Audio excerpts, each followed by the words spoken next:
سب تعریفیں اللہ جل شانہ وحدہ لا شریک کے لیے،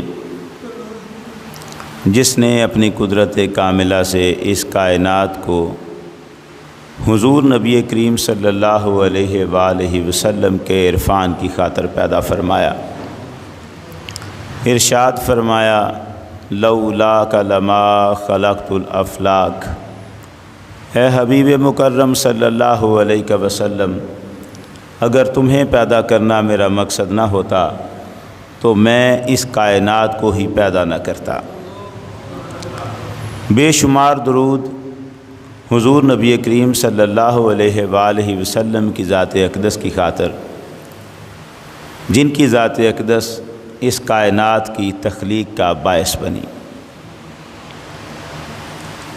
اللہ جل شانہ نے قرآن مجید میں ارشاد فرمایا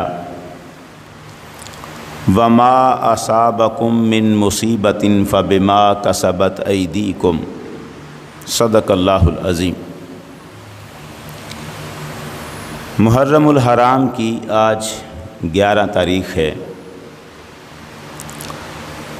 آپ سب جانتے ہیں کہ یہ مہینہ شروع ہوتا ہے تو تذکرہ شہادتوں کا شروع ہو جاتا ہے۔ یکم محرم الحرام حضرت عمر فاروق رضی اللہ تعالی عنہ کی شہادت، 2 محرم الحرام کو امام حسین علیہ السلام کا قافلہ کربلا پہنچ جاتا ہے، اور پھر کربلا کے جو مصائب ہیں اور جو حالات ہیں، جو واقعات ہیں، وہ زبانوں پر اور دلوں میں اور ذہنوں میں یہ پورا مہینہ چھائے رہتے ہیں۔ بہت ساری باتیں، بہت سارے سوال انہی دنوں میں لوگوں کے ذہنوں میں پیدا ہوتے ہیں۔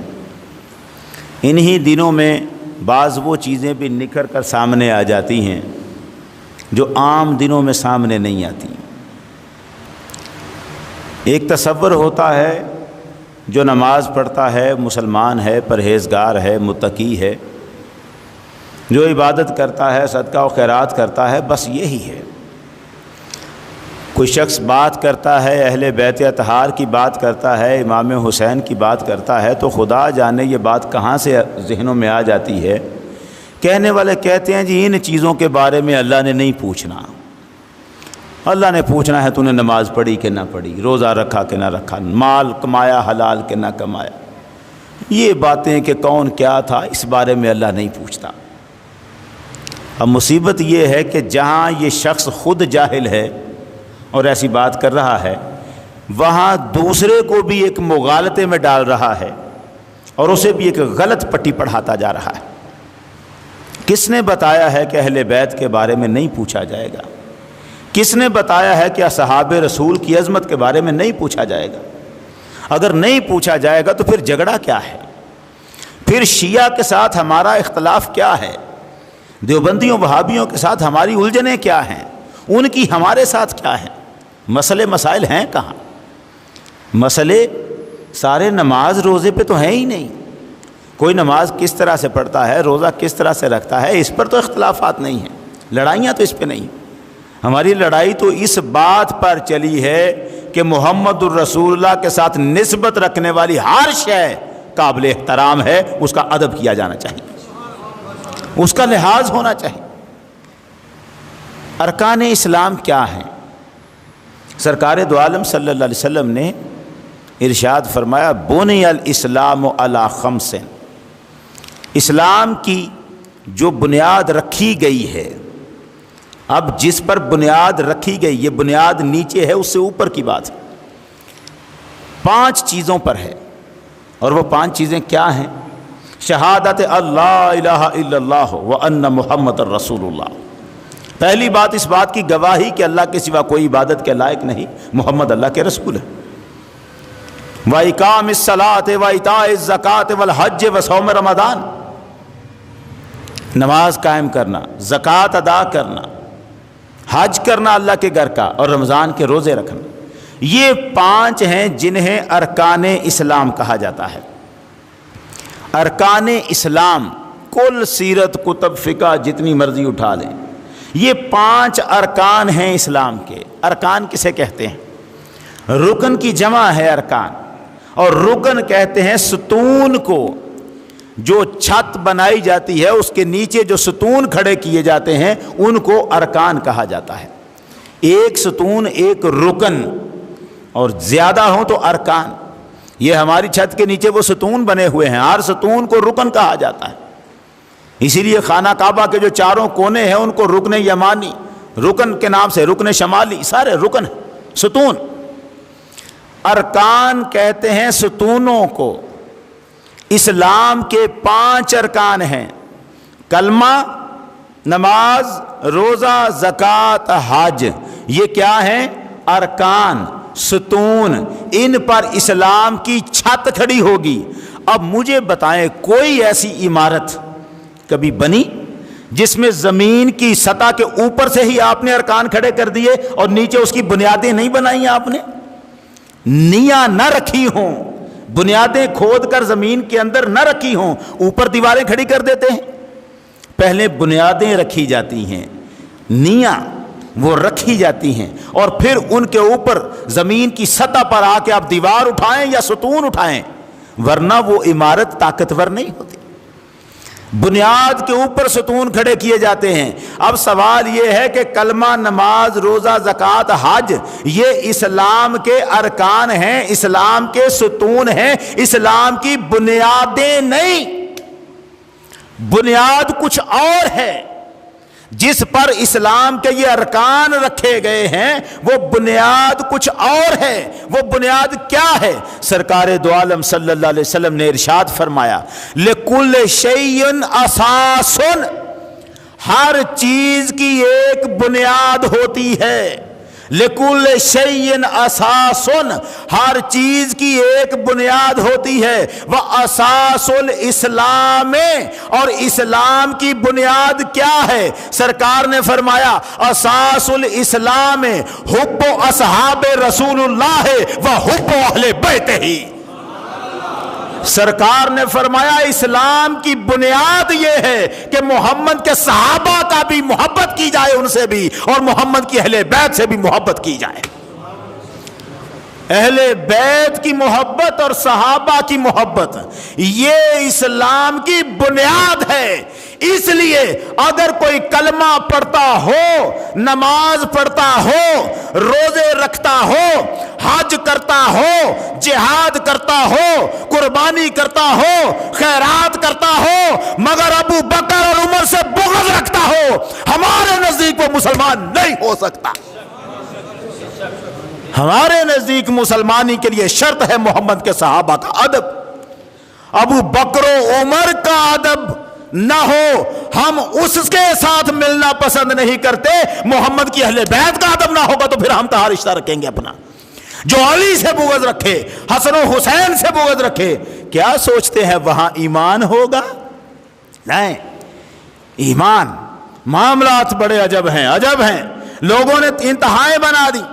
ایک طرف کھڑے ہیں وہ لوگ جو صحابہ کے نام پر اہل بیت کی توہین کرتے ہیں, ایک طرف کھڑے ہیں وہ لوگ جو اہل بیت کے نام پر صحابہ کی توہین کرتے ہیں. اللہ کا لاکھ شکر ہے ہمیں اس نے ان گھرانوں میں پیدا کیا ہے جہاں محمد کے صحابہ کا بھی ادب ہوتا ہے, آپ کی اہل بیت کا بھی ادب ہوتا ہے. یہ خالص اس کا کرم ہے, یہ اس کا کرم ہے. اس کے کرم پر شکریہ ہے, شکر ادا کرنا ہم پر واجب ہے. مولا نے بڑا کرم کیا, یہ آسان کام نہیں تھا. ملکہ نور جہاں, جہانگیر کی بیوی, ایران سے ایک عالم کو منگواتی ہے, ایران سے ایک عالم کو منگواتی ہے, آؤ ذرا لوگوں کو اہل بیت کا ادب سکھاؤ, اہل بیت کا احترام سکھاؤ. لوگوں کو پتہ نہیں اہل بیت کیا ہیں, ان کا احترام سکھاؤ. ملکہ نور جہاں شیعہ مذہب سے تعلق رکھتی تھی, ایران سے عالم بلوایا, یہاں کے عالموں پر اعتماد نہیں. اب اس عالم نے آ کر کہا یہ جاتا ہے کہ اہل بیت کی محبت سکھانی ہے, اور بتایا کیا جاتا ہے.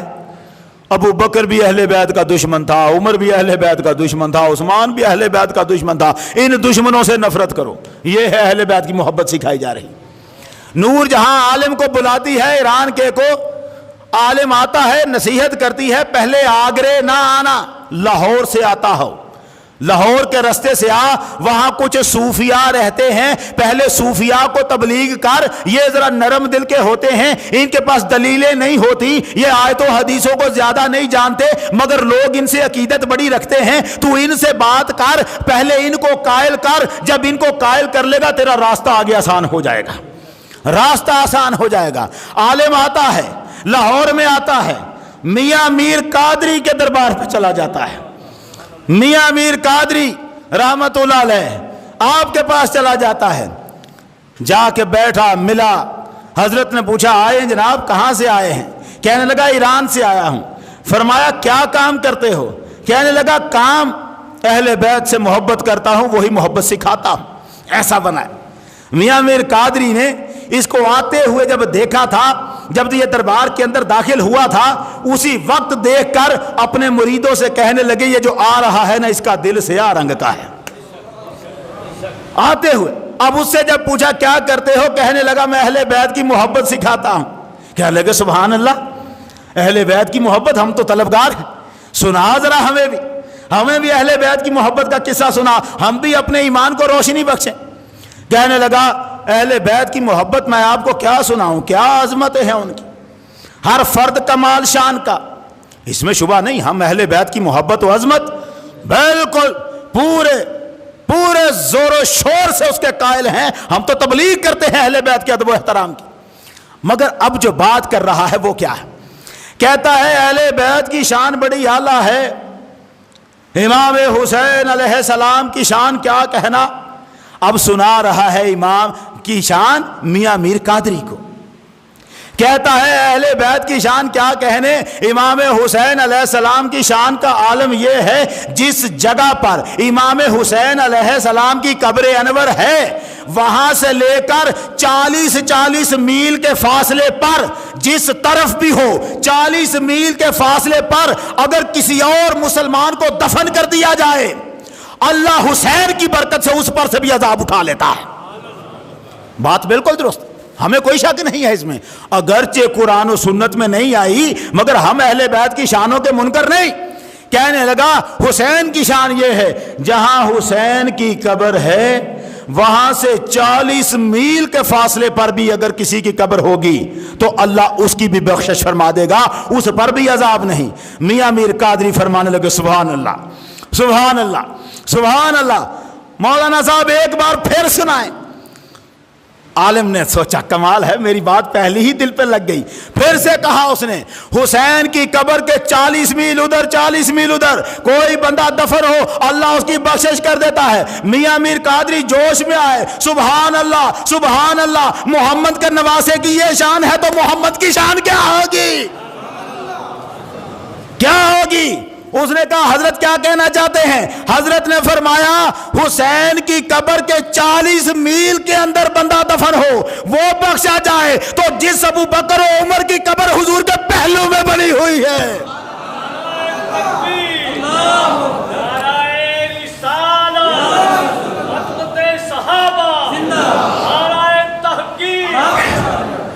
جس ابو بکر و عمر کی قبر سرکار دو عالم کے پہلو میں بنی ہے، ان کی بخشش کی بات نہیں سمجھ میں آ رہی تمہیں؟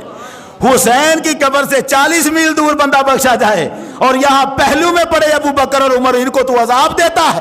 کہنے لگا جہاں کے صوفیاء اس قدر عالم ہے وہاں کے عالموں کا حال کیا ہوگا، یہاں مجھے تبلیغ نہیں کرنی، پلٹ جاتا ہے۔ ہم ہیں وہ اللہ کے فضل و کرم سے جو اہل بیت سے بھی محبت کرتے ہیں، سرکار دو عالم کے صحابہ سے بھی محبت کرتے ہیں، یہ طوفان ہم نہیں اٹھنے دیتے۔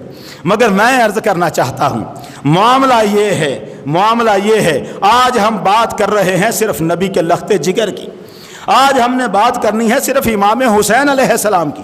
میں ایک پرچار کرتا پھر رہا ہوں، آج کل ایک پرچار کرتا پھر رہا ہوں۔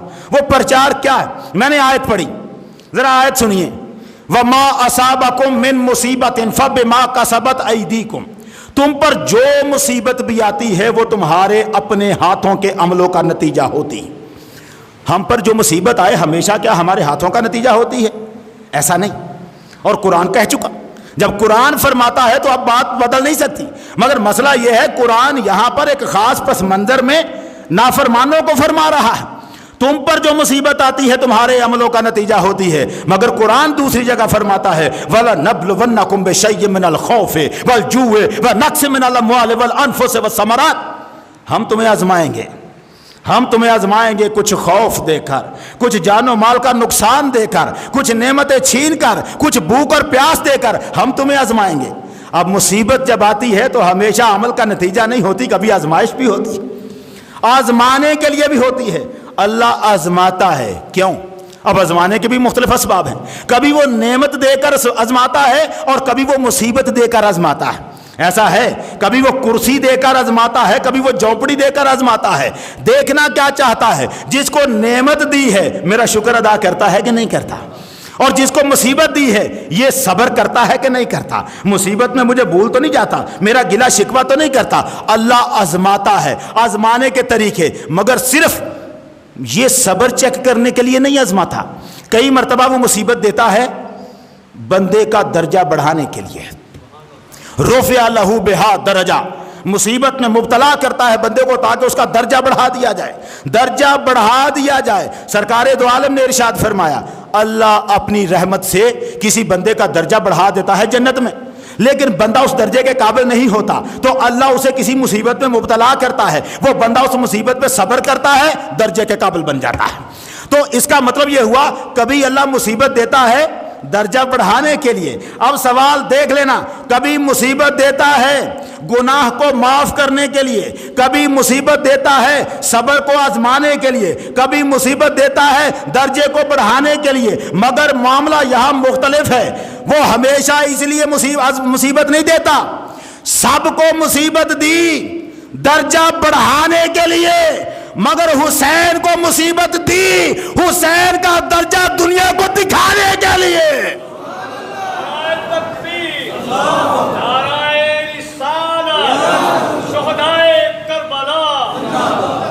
وہاں درجہ بڑھانے کا تو مسئلہ ہی نہیں ہے۔ 3 سال کا حسین ہے جسے دیکھ کے محمد عربی فرما رہے ہیں میرا یہ بیٹا حسن اور یہ حسین جنت کے جوانوں کے سردار ہیں۔ درجہ بڑھانا تھا، اور یہ تو پیدائشی جنت کے وارث تھے، یہ جنت کے مالک تھے، ان کو مصیبت جنت میں درجہ بڑھانے کے لیے نہیں دی، دنیا کو دکھانا تھا۔ دیکھو ان کی شان و عظمت، کفر پلٹ جائے ان پر، مصیبتیں آ جائیں، دشمنان دین ان کے مقابلے میں آ جائیں، ہر طرح کا رنج ان پر ڈال دو، مگر محمد کا نواسا میدان سے ہٹتا نہیں، محمد کا نواسا اپنے پیروں پہ کھڑا رہتا ہے۔ اگر کرامتیں دکھانے کا مسئلہ ہوتا تو دکھائی جاتی، حسین کے پاس کرامتیں کم نہیں تھی، طاقتیں کم نہیں تھی، اور میں تو رولا ڈالتا پھر رہا ہوں کربلا کے ایام میں خیموں میں علی اصغر کو زمین پہ نہیں لٹایا جاتا تھا، کہیں ایسا نہ ہو علی اصغر ایڑیاں رگڑے کوئی چشمہ ہی نہ نکل آئے، ڈر تھا، چشمہ نکل آیا تو دنیا کیسے مثال دے گی کہ حسین نے پیاسا رہ کر بھی محمد کا دین بچایا ہے۔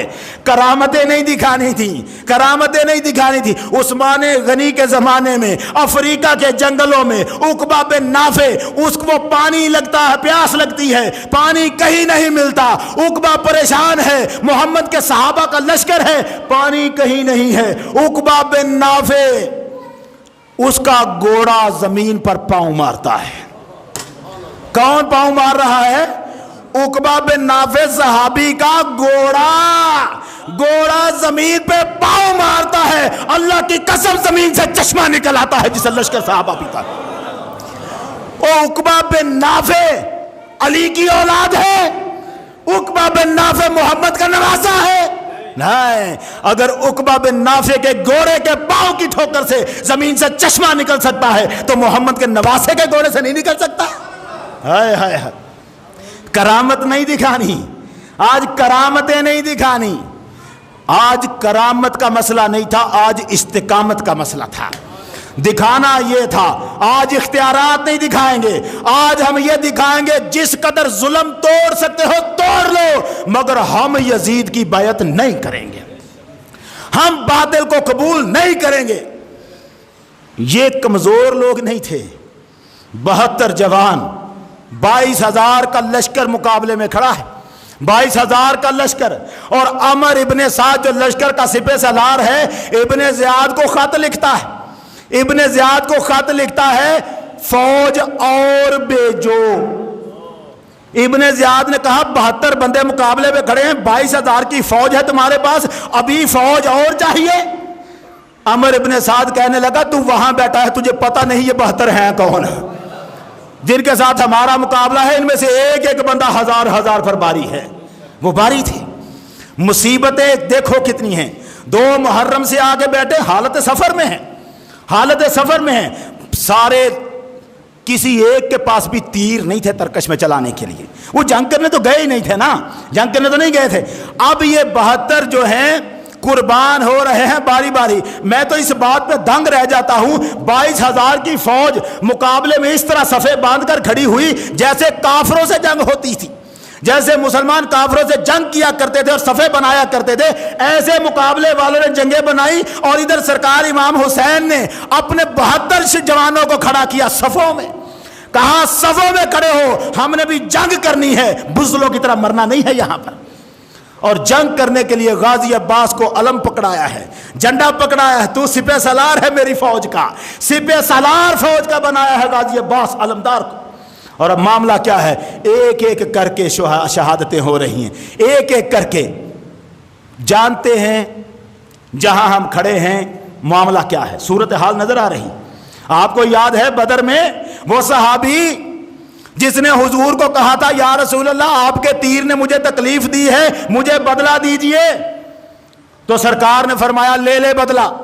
اس نے کہا حضور ایسے نہیں، دیکھیں میرے جسم پر قمیض نہیں ہے، میں بدلہ لینا چاہتا ہوں، جب آپ نے عصا کی نوک ماری تھی میرے جسم پر قمیض نہیں تھی، مجھے بغیر قمیض کے آپ کے عصا کی ٹھوکر لگی ہے، آپ بھی ذرا اپنی قمیض اتاریں۔ بدر میں بدلہ لے رہا ہے صف سیدھی کرتے ہوئے، اس نے کہا نا حضور آپ بھی قمیض اٹھائیں، میں بھی آپ کے ننگے جسم سے انتقام لینا چاہتا ہوں۔ اصحاب رسول کے ہاتھ اپنی تلواروں پہ چلے گئے، وہ کیا کر رہا ہے؟ مگر مصطفیٰ کریم نے فرمایا اپنی قمیض اٹھائی، فرمایا آ اپنا بدلہ لے لے، دوڑ کے سرکار کے جسم اقدس سے چمٹ گیا اور بوسے لگنے لگ پڑا، سرکار دو عالم کے پیٹ مبارک کے بوسے لیے۔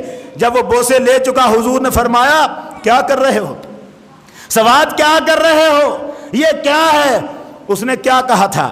صحابی نے کہا یا رسول اللہ آپ دیکھ تو رہے ہیں بن کیا رہی ہے، سامنے 1000 کی فوج ہے، ہم 313 ہے، بچنے کی امید نہیں ہے، ہم تو نام پہ قربان ہونے آئے ہیں، یہ مار کا کیا پتا میں بچ کے آؤں کہ نہ آؤں، میں چاہتا ہوں میں اس دنیا سے جاؤں تو آخری کام یہ کیا ہو کہ میں نے محمد کے بوسے لیے ہوئے ہوں۔ پتا ہے منظر کیا ہے؟ 72 کو پتا ہے کہ مقابلے میں لشکر کتنا بڑا ہے، 72 کو پتا ہے 22,000 فوج آج یہ ہمیں شہید کیے بغیر نہیں جانے والی، مگر گھبرایا کوئی نہیں، گھبرایا کوئی نہیں۔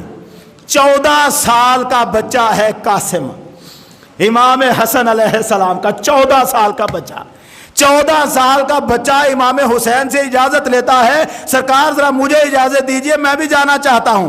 پہلے بڑے پریشان ہوئے، یار تو میرے بھائی حسن کا بیٹا ہے، لیکن وہ کہنے لگا جناب روکیے گا نا ورنہ میں وہ تعویذ دکھا دوں گا جو میرے بھائی باپ نے میرے بازو پہ باندھا ہوا ہے، اس میں لکھا ہے جب حسین مصیبت میں ہوا تو اکیلا چھوڑ کے پیچھے نہ پلٹ گیا نا، مجھے جانے دیں۔ قاسم کو اجازت ملی، اب قاسم میدان میں جاتا ہے، جس وقت دشمنوں کے مقابلے میں 14 سال کا بچہ تلوار کو لہرا کے جانتے ہیں کیا کہتا ہے؟ رجز پڑتا ہے، رجز، رجز کیا ہوتی ہے؟ مقابلے میں دشمن کے مقابلے میں اپنی بہادری کے شعر پڑھنا، وہ شعر پڑھتا ہے، وہ کیا کہتا ہے؟ ان تنکرونی فانا نجل الحسن سبت النبی المصطفیٰ والمؤتمن ھذا حسین کالاسیر المرتہن ھذا حسین کالاسیر المرتہن لا سکو صوب المزن۔ اور لوگوں اگر تم مجھے نہیں جانتے تو میں بتاتا ہوں میں حسن کا بیٹا ہوں، میں حسن کا بیٹا ہوں، وہ حسن جو محمد نبی کا نواسا تھا میں اس کا بیٹا ہوں۔ یہ جس حسین کو تم سمجھ رہے ہو تم نے قیدی بنا لیا ہے، یاد رکھو قیامت کے دن جام کوثر اس کے ہاتھ سے پینا تمہیں نصیب نہیں ہونے والا۔ 14 سال کا بچہ بھی تڑیاں لا کے تلوار میں مقابلہ کرتا ہے، یہ مقابلہ کرتا ہے. اس لشکر کا تو بچہ بچہ دلیر ہے، بہادر ہے. اور پھر آتا ہے 18 سال کا علی اکبر. کیا معاملہ ہے اس کا، رج پڑھتے ہوئے انا علی ابن الحسین ابن علی نحن اہل البیت اولا بن نبی، اور میں ہوں علی کے بیٹے حسین کا بیٹا، میرا نام علی ہے، ہم محمد کی اہل بیت ہیں، سب سے زیادہ محمد کے قریب ہم ہیں. میں ایسی مار ماروں گا دربا غلام ہاشمی عربی، میں ایسی مار ماروں گا من آل البیت الہاشمی الیثربی. تمہیں یاد رہے گا محمد کی اہل بیت کیسی مار مارا کرتے ہیں، میں ایسی مار ماروں. یہ دشمن کے مقابلے میں کھڑے ہو کر نعرے مار رہے ہیں. یہ بزدل نہیں تھے، یہ کمزور نہیں تھے. حضرت عباس رضی اللہ تعالیٰ عنہ کی بہادری، فرات سے پانی لانا جو ناممکن بنا دیا تھا پوری فوج نے. مگر جانتے ہیں عباس کا تو راستہ نہیں روک سکے. عباس ان کو مار کر پانی تک پہنچے ہیں، اور پانی کا مشکیزہ جب بھر لیا ہے اسے اٹھا کر گھوڑے پر بیٹھ گئے ہیں. اب جب چلے ہیں تو تیروں اور تلواروں کی بارشیں ہوئی ہیں، بازو کٹے ہیں، تب بھی آپ نے مشکیزہ اپنے دانتوں میں ناپا ہے اور پھر بھی چل رہے ہیں. جاتے ہوئے تو راستہ نہیں روک سکا تھا کوئی عباس کا، کوئی راستہ نہیں روک سکا تھا. اور میں آپ کو بتا دوں اگر دشمن تیروں سے حملہ نہ کرتا تو تلوار میں کوئی ان کے مقابلے میں کھڑا ہی نہیں رہ سکتا تھا. ان میں سے جس کو بھی شہید کیا ہے تیر چلا کر، مسئلہ ان کا نہیں ہے، مسئلہ ان کا نہیں ہے. یہ تو بہادر تھے، علی کی اولاد تھی، کمزور تو ہو ہی نہیں سکتے. علی فاتح خیبر کی اولاد تھے، خیبر شکن کی اولاد تھے، مشہور تھے. ان کی بہادری کا مسئلہ نہیں ہے. مسئلہ تو یہ ہے دشمن کون ہے. سوال یہ ہے یہ جو دشمن ہے کیا یہ کافر تھا؟ سوال یہ ہے. آج یہ سوال پیدا ہوتا ہے نہیں جی وہ بھی مسلمان تھے، برا نہیں کہنا چاہیے. وہ عجیب ہے. یہ محرم کے دن ملتے ہیں 10 نکھیڑے ہو جاتے ہیں، کون حسین کے لشکر کا ہے کون یزید کے لشکر کا ہے. نعرے مارتے پھرتے یزید جنتی ہے، یزید جنتی ہے. اللہ کرے کہ تم قیامت میں یزید کے ساتھ کھڑے ہو جاؤ، جو تم یزید کو جنتی کہتے ہو کھڑے ہو جاؤ اس کے ساتھ، اور پھر ہم تمہیں بتائیں. بلکہ قیامت میں کیا کھڑا ہونا ہے، کبھی دعا ہی مانگ لو، کبھی دعا ہی مانگ لو کہ پروردگارا ہمارا حشر یزید کے ساتھ کرنا. لگ پتہ جائے گا تمہارا اپنا دل تمہیں اس کی اجازت نہیں دیتا. پتہ ہے مسئلہ یہ تھا، یہ سارے مسلمان تھے، ان ساروں کو پتہ تھا حسین کون ہے. اب آپ نے بڑی توجہ رکھنی ہے. ان ساروں کو پتا تھا حسین کون ہے. ان ساروں کو پتا تھا، ان کے باپوں نے بتایا ہوا تھا. جب عیسائی مقابلے میں آئے تھے محمد جس بچے کو گود میں اٹھا کے لائے تھے اسی کا نام حسین ہے. حسین اس بچے کا نام تھا جسے حضور نے گود میں اٹھایا. حسین اس بچے کا نام تھا جسے سرکار نے کمر پہ سوار کیا. یار میں عرض کرتا ہوں آپ کے سامنے، حسین صرف ایک نواسا نہیں ہے. محمد عربی نے عبادتوں کو نیچے رکھا، حسین کے درجے کو اوپر کر دیا. حالت نماز میں سجدے سے سر نہ اٹھایا، کس کی خاطر؟ یہ سر جھکایا کس کے لیے تھا؟ سننا یہ سر کس کے لیے؟ اللہ کے لیے. سر کس کے لیے جھکایا تھا؟ اللہ کے لیے. اب اٹھا کیوں نہیں رہے؟ حسین کے لیے. بھائی ایسا ہی ہے نا، کیوں نہیں اٹھایا؟ اگر میں سر اٹھاؤں گا حسین گر جائے گا. سر سجدے سے نہیں اٹھایا تو سر جھکایا تھا. بڑی توجہ رہے میرے جملے پر. سر جھکایا تھا اللہ کے لیے، نہیں اٹھایا حسین کے لیے. ارے محمد حسین کو تکلیف سے بچانے کے لیے اپنا سر نہیں اٹھا رہے، کسی امتی کا سر کیسے اٹھانے دیں گے؟ امتی کہے نہیں حسین باغی تھا، امتی کہے نہیں حسین غلطی کھا گیا، اور محمد نے تو اپنا سر نہیں اٹھایا کہ حسین کو چوٹ نہ لگ جائے. حسین کو بچانے کے لیے کسی اور کا سر کیسے اٹھ سکتا ہے؟ نہیں اٹھتا. حضور منبر پہ خطبہ دے رہے ہیں، یہ والا نہیں جو میں اس وقت پڑھ رہا ہوں، وہ والا جو اب تھوڑی دیر کے بعد کھڑے ہو کر پڑھتے ہیں. وہ جو خطبہ کھڑے ہو کر پڑھ رہے ہیں. بتاؤ مجھے تاریخ میں کوئی دوسری مثال. حسن و حسین کو دیکھا تو سرکار نے منبر چھوڑا ہے، آپ نے خطبہ چھوڑا ہے. یہ خطبہ جمعے کا فرض نہیں تھا، اسے پڑھ رہے تھے. اس کے دوران کوئی دنیا کی بات نہیں ہو سکتی تھی، مگر حضور گئے ہیں حسن و حسین کو پکڑ کے لائے ہیں اسی خطبے کے دوران. کیوں؟ بتانا یہ تھا خطبہ نچلے درجے کی چیز ہے، حسین اوپر کے درجے کا ہے. حسین کا درجہ خطبے سے بھی اوپر. اور میں یہ جملے بار بار کہتا ہوں یہ جملے یار وہ منظر ذرا تصور میں رکھ کہ سرکار دو عالم لیٹے ہوئے ہیں زمین پر اور حسین آپ کی چھاتی پر لیٹا ہوا ہے. بار بار یہ جملے کہتا ہوں, یہ وہ سینہ ہے جس میں قرآن ہے, اور سینے میں قرآن ہے, سینے پہ حسین ہے. کیا معاملات ہیں حسین کے. اور اب جس کی محبت کی تلقینیں کی سرکار نے, بار بار کہا محبت کرنا ان سے, محبت کرنا. فانظروا کیف تخلفون فیہما, غور کرو میرے بعد تم ان کے ساتھ کیا سلوک کرتے ہو. اذکرکم اللہ فی اہل بیتی, لوگوں میں تمہیں یاد کراتا ہوں اللہ کا خیال رکھنا, اللہ کو یاد رکھنا, میری اہل بیت سے کوئی سلوک کرتے ہوئے اللہ کو یاد رکھنا. بار بار سرکار نے فرمایا دیکھو یہ حسین, اس کو میں کبھی گود میں اٹھاتا ہوں, کبھی کندھوں پہ اٹھاتا ہوں, کبھی پشت پہ اٹھاتا ہوں. یہ حسین میری زلفوں سے کھیلتا ہے, یہ حسین میری زبان کو چوستا ہے. اس سے بڑھ کر بھی میرا رشتہ کسی سے ہے. اس سے محبت کرنا, اسے دکھ نہ دینا. جس نے حسین کو دکھ دیا اس نے مجھ محمد کو دکھ دیا, جس نے مجھے تکلیف پہنچائی اللہ کے غضب کو اس نے دعوت دے دی. سرکار نے بار بار بتایا, بار بار تلقین کی, بار بار سمجھایا حسین سے محبت کرنا, حسین سے محبت کرنا. اور یہ محبت کی وہی امت زیادہ دیر نہیں گزرنے دی. اس امت نے حسین کو کربلا میں دشمن بنا کے کھڑا کر دیا. میں بڑے تکلیف سے یہ بات کرتا ہوں, ہمارے علماء بڑا روک دیتے ہیں ہمیں, بڑی تکلیف ہوتی ہے اس بات پر بھی. علماء نے فتوے لگائے ہوئے ہیں, کربلا کا واقعہ سناتے ہوئے اس طرح نہ سناؤ کہ کوئی رو پڑے. یار کیوں نہ سناؤں ایسے, یہ کیا مصیبت ہے کہ ہم کربلا کا واقعہ بیان ہی نہ کریں, ہم کہانی ہی نہ سنائیں. نہیں جی آنکھوں میں آنسو آنا غلط ہے. آنا غلط نہیں ہوتا, لانا غلط ہوتا ہے. اس لیے کوئی سنائے کہ بس کوئی روئے یہ غلط ہے, مگر سنائے اور آنکھوں سے آنسو آئے یہ کس نے غلط کہہ دیا. او حسین تو وہ ہے جس کا ذکر سن کر محمد عربی کی آنکھوں میں آنسو آئے ہوئے. سرکار روئے ہیں, مولا علی روئے ہیں, بیبیاں روئی ہیں حسین کے تذکرہ سن کر. اور اس لیے کہانی نہ سنائیں کربلا کی. میں کیوں نہ سناؤں حسین کا وہ منظر. مجھے نہیں بھولتا کہ سرکار امام حسین نے جب سب شہید ہو گئے تھے تو آخری وقت میں سرکار جب اپنے خیمے کے اندر آئے ہیں اور سرکار امام حسین علیہ السلام نے وہ صندوق کھولا ہے جس کے اندر تبرکات پڑے ہوئے تھے. آپ نے پہلے اپنے لباس جو اتارا اور اس کے اوپر مصری قبا پہنی, شاندار لباس تھا جو امام حسین نے پہنا. وہ لباس ساتھ تھا, جنگ کرنے جا رہے ہیں پوری بہادری کے ساتھ, مصری قبا پہنی ہے.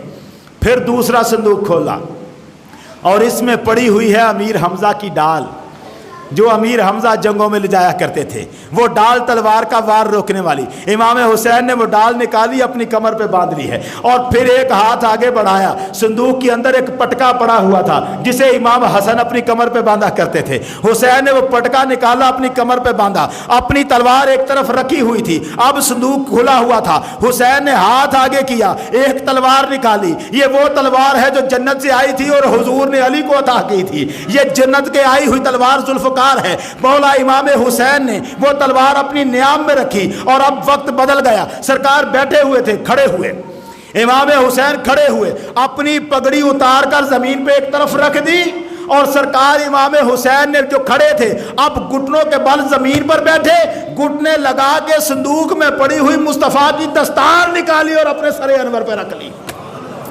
سرکار کی دستار اپنے سر اقدس پہ رکھی. یہ حسین وہ ہے جسے لوگ شبیہ رسول کہتے تھے. یہ حسین وہ ہے جس کی شکل حضور سے ملتی تھی. اب حسین اٹھے ہیں اور کربلا میں جانے سے پہلے بیبیوں کے خیمے میں آئے. دوسری طرف لگا ہوا خیمہ, خیمے میں جو ہی داخل ہوئے, چہرہ تو مصطفیٰ سے پہلے ہی ملتا تھا, چہرے کی شباہت تو تھی. اب جو اس طرح دیکھا, سید بیبیوں نے جب سرکار امام حسین کے سر اقدس پر محمد عربی کی دستار دیکھی, ایک لمحے کو بیبیاں پکار اٹھی, لگایا سے محمد خود آ گئے, محمد خود آ گئے ہیں. ایسا جلوہ. پھر رونے کا معاملہ ہوا. اور سرکار جب یہاں سے گئے ہیں, اب مجھے بتاؤ ذرا, یہ مسلمان تھے نا مقابلے والے, چلو مان لیا دشمن تھے حسین ان کے, انہوں نے حسین کو شہید کر دیا. یہ بڑے بڑے عالم تھے, ان کو شرم نہ آئی جب انہوں نے شہید شدہ حسین جس کا جسم اقدس زمین پر پڑا ہے, ان کے جسم اقدس سے سر بھی کاٹا, سر کاٹ کر الگ کیا، اور اب لائنوں نے آ کر سرکار کے کپڑے بھی اتارے۔ کربلا میں امام حسین کے جسم سے لباس کا اتارا جانا یہ چھوٹا سا مسئلہ نہیں ہے، چھوٹا سا مسئلہ نہیں ہے۔ مسلمان تھے یہ، آج کا مسلمان کہتا ہے ان کو کافر نہ کہو۔ نواسہ رسول زمین پہ شہید ہو چکا، پہلے اس کا سر کاٹا گیا، اب ان کے کپڑے اتارے جا رہے ہیں، ننگا کر دیا۔ سرکار نے اسی احتیاط کے پیش نظر ایک پھٹا پرانا کپڑا بھی زمین نیچے پہنا ہوا تھا۔ آپ کو یہ شک تھا، بلکہ کیا شک ہے، آپ کو یقین تھا کہ جب میں شہید ہو جاؤں گا یہ میرے کپڑے اتاریں گے۔ انہوں نے کپڑے اتارے سرکار کے۔ اس پر بس نہیں کیا، ریس لگی، اب تماشا بناؤ، گھوڑوں کو ادھر سے ادھر دوڑاؤ، ادھر سے ادھر کو دوڑاؤ۔ حسین کے جسم پر گھوڑے دوڑائے جا رہے ہیں، چیتڑے اڑا کے رکھ دو۔ یہ مسلمان تھے، یہ مسلمان تھے جو حسین کے جسم پر گھوڑے دوڑا رہے تھے۔ اور گھوڑے دوڑانے سے ہوا کیا ہے، امام حسین کے جسم کی بوٹیاں اڑ گئیں، بوٹیاں اڑائی ہیں گھوڑے دوڑا کے، ہنس ہنس کے مسلمان۔ اور پھر جب سیدہ زینب آئی ہیں باہر، کس وقت، جب ان کو لے کے جانے لگے تھے، جب ان کے خیموں سے نکال کر ان کو، خیموں کو تو آگ لگا دی ہے، اور اب جب ان کو لے کے جانے لگے ہیں قافلے کو کوفے، سیدہ زینب جب امام حسین کے پاس آئیں، ان کے جسم اقدس کے پاس، جسم اقدس کا تو حلیہ ہی نہیں چھوڑا ہوا تھا۔ سرکار امام حسین علیہ السلام کے جسم اقدس کا تو حلیہ ہی نہیں چھوڑا تھا۔ میں بتاؤں، جب امیر حمزہ احد میں شہید ہوئے تھے نا، تو سرکار دو عالم نے ایک فرمان جاری کیا تھا۔ آپ نے فرمایا تھا اگر مجھے لوگوں کے غم کا خیال نہ ہوتا، میں امیر حمزہ کا جسم یہاں پڑا رہنے دیتا، یہاں تک کہ چیل کوے اس کا گوشت نوچ لیتے، جوں جوں اس کا گوشت نوچا جاتا رب کی جنت میں اس کے درجے بلند ہوتے چلے جاتے۔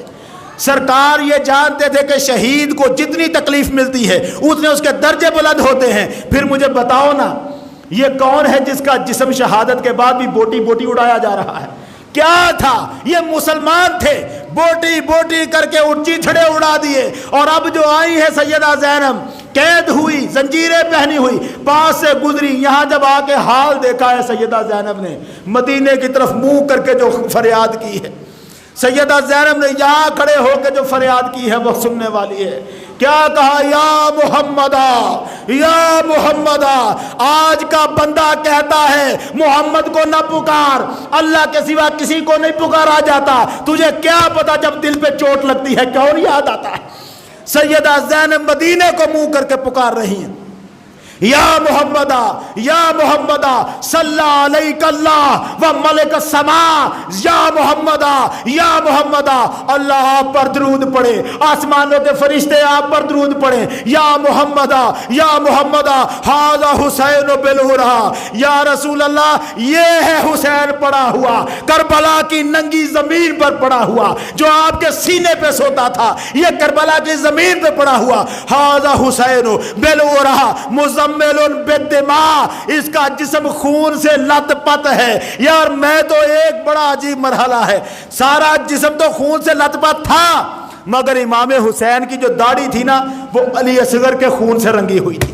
جس وقت علی اصغر کو تیر لگا تھا اور خون کا فوارہ چھوٹا تھا تو سرکار امام حسین نے وہ خون لے کر اپنی داڑھی پہ ملا تھا۔ داڑھی علی اصغر کے خون سے رنگین تھی، پورا جسم خون سے۔ سیدہ زینب کہتی ہیں، مدینے کو آواز دے رہی ہیں اور وہ کہتی ہیں، یا رسول اللہ، یا محمدہ، ھذا حسین بالعرا مزمل بالدماء، یہ خون سے لت پت پڑا ہوا ہے، سرکار مقطع الاعضاء، یا محمدہ، اس کے سارے جسم کی بوٹی بوٹی ادھر ادھر اڑ گئی ہے، مقطع الاعضاء، اس کے سارے اعضاء کٹ چکے ہیں، یا محمدہ، یا محمدہ، وبناتوں کا سبایا، یا محمدہ، آپ کی بیٹیوں کو قیدی بنا لیا گیا ہے، وذریتوں کا مقتلہ، آپ کی اولاد کو قتل کر دیا گیا ہے، وتسقى علیہ الصبا، حضور ہوا اڑتی ہے اور مٹی اڑا کے ان شہیدوں کے جسموں پر ڈال رہی۔ کون رو رہا تھا؟ یہ کون فریاد کر رہا تھا؟ سیدہ زینب کیا بتا رہی تھی؟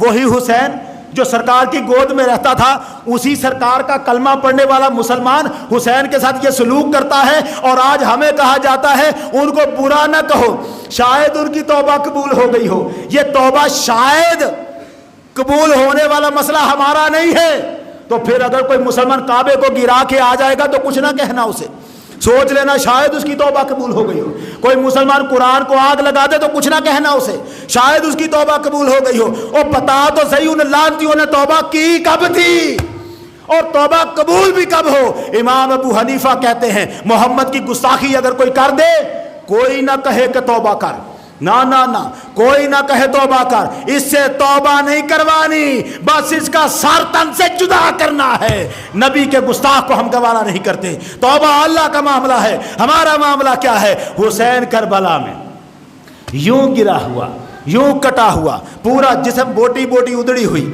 اور ہم اس پہ بات نہ کریں, ہم نہ سنائیں کسی کو. اگر ہم سنائیں گے کوئی رو پڑے گا تو بری بات ہو جائے گی. یار کیوں بری بات ہو جائے گی؟ یہی یاد تو تھی حسین کی, یہی منظر تو تھا جو نبی مکرم کی نگاہوں میں 5 سال کی عمر میں بھی آیا تھا. جب حسین کی عمر 5 سال تھی, حضور کی نگاہوں میں یہ منظر تھا تب بھی, آپ تب روئے تھے. حسین کی یاد میں رونا مصطفیٰ کی سنت ہے, سنت ہے سرکار دو عالم کی. معاملہ یہ ہے اپنے باپ کے ساتھ ایسا ہو, اپنے بھائیوں کے ساتھ ایسا ہو تو لوگ, میرے ایک اپنے خالو اہل حدیث ہوا کرتے تھے, اللہ کے فضل و کرم سے ایک مناظرہ بھی ہوا تھا ان کے ساتھ میرا, اور جب مناظرے میں وہ ہار گئے تھے تو ساتھ جو بیٹھے تھے میرے جج, وہ جج بھی ہمارے رشتہ دار تھے, انہوں نے کہا خالو جی اب حیدری کا نعرہ لگاؤ, کیونکہ وہ ہار گئے, بات نہ مان سکے, ثابت نہ کر سکے. وہ خالو محرم میں تو باتیں کیا کرتا تھا, مگر جب اپنی ماں فوت ہوئی اتنا رویا کہ باپ کی ماں کی چارپائی کو نیچے گرا دیا, چارپائی سے لپٹا ہوا ہے, رو رہا ہے. تیری ماں مرے تو تجھے رونا آ جائے, محمد کا نواسہ شہید ہو, اس پر ظلم ہو. یار افسوس اس بات کا نہیں ہے کہ حسین شہید ہوا, امیر حمزہ شہید ہوئے, بدر کے شہید ہوئے. دکھ تو اس بات کا ہے شہید کرنے والے پھر بھی حاجی رہے, ان کو پھر بھی مسلمان کہا جا رہا ہے, وہ پھر بھی مسلمان. حسین شہید ہوئے, کربلا ختم ہوئی, اب یہ قافلہ یزید کے پاس, یزید سے واپس مدینے آیا. وہ آہو زاریاں جو ام کلثوم نے مدینے کے در و دیوار کو دیکھ کر کی تھی وہ کیا تھی؟ جو ہی مدینے پہ نظر پڑی نا حضرت ام کلثوم کی, یہ امام حسین کی بیٹی ہیں, ام کلثوم نے مدینے کے در و دیوار کو دیکھ کے وہاں جو رجز پڑا ہے, کیا شعر پڑے, یا مدینہ تو جدنا لا تقبلینا, اے ہمارے نانا کے شہر ہماری آنکھوں کے سامنے نہ, یا مدینہ تو جدنا لا تقبلینا, اے ہمارے نانا کے شہر ہمارے سامنے نہ, خراجنا من کا بالاہل جمیع رجعنا لا رجال ولا بنینا. ہم جب تجھ سے گئے تھے پورا خاندان تھے, جب تیرے پاس واپس آئے ہیں کوئی مرد ہمارے ساتھ نہیں, کوئی بچہ ہمارے ساتھ نہیں, ہم لٹ کے آئے ہیں. کننا فی الخروج علی المطایا رجعنا خائبین آئسینا, جب تجھے چھوڑ کر گئے تھے تو شان و شوکت تھی ہمارے پاس, جب پلٹ کے آئے ہیں تو ایسے جگر پھٹے ہوئے, کلیجے چھنے ہوئے. جب تیرے پاس آئے ہیں ہم سے سب کچھ چھن گیا. مولانا الحسین لنا انیسا, جب ہم گئے تھے ہمارے ساتھ ہمارے آقا حسین تھے. رجانا لا حسین ولا معینا, اب تیرے پاس پلٹ کے آ رہے ہیں, نہ حسین ہمارے ساتھ ہے نہ کوئی اور مددگار ہمارے ساتھ, پلٹ کے آئے. یہ کیا فریادیں تھیں, کیا بتا رہی تھیں؟ یہی بتا رہی تھی کہ لوگوں محمد کی اہل بیت پہ ظلم ہوا ہے, اور وہ ظلم کرنے والے بیگانے نہیں تھے, اپنے تھے, جنہوں نے کوئی حیا نہیں کیا, جنہوں نے کوئی لحاظ نہیں کیا. مجھے بتاؤ جنہوں نے کوئی لحاظ نہیں کیا اگر وہ مسلمان ہیں تو محمد عربی نے تو فرمان جاری کیا تھا, میرے دین اسلام کی بنیاد کیا ہے؟ بنیاد میرے صحابہ کی محبت, میری اہل بیت کی محبت. جب دین اسلام کی بنیاد اہل بیت کی محبت ہے, اب اہل بیت کے ساتھ جو ٹکر لینے والا ہے وہ کیا کر رہا ہے؟ کیسے مسلمان رہ سکتا ہے؟ یزید کو کچھ نہ کہو, فلانے کو کچھ نہ کہو, کیوں نہ کچھ کہو, کون سی حدیثیں اس کی شان میں ہیں, کون سی اور ظالموں نے یزید کے لیے قصیدے گڑھے, ظالموں نے یزید پر کتابیں لکھی. سعودی عرب سے حاجی حج کر کے آتا ہے, موٹا قرآن کی تفسیر, موٹا سا, اسے تحفے میں دیا جاتا ہے. یہ قرآن تو اللہ کی کتاب ہے, جو تفسیر اس کے ساتھ نیچے لکھی ہے وہ کس نے لکھی ہے؟ مولانا صلاح الدین یوسف نے. یہ جو صلاح الدین یوسف ہے جس نے قرآن کی تفسیر لکھی جو سعودی عرب میں بانٹی جاتی ہے, اسی صلاح الدین یوسف نے خلافت معاویہ اور یزید پر کتاب لکھی, اور اس میں یزید کے بارے میں لکھا امیر المومنین یزید رضی اللہ تعالی عنہ.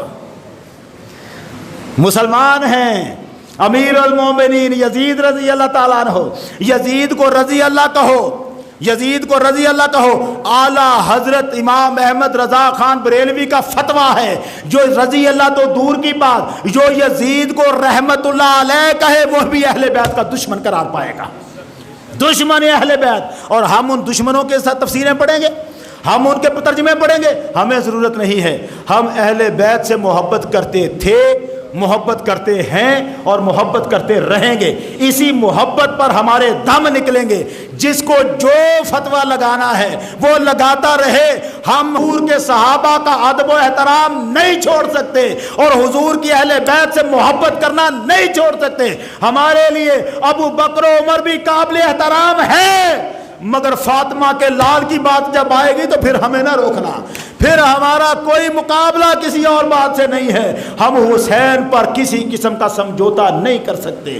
اگر حسین ختم ہو جائے، پیچھ میں سے کہانی میں سے حسین نکل جائے، محمد کا دین سلامت نہیں رہتا۔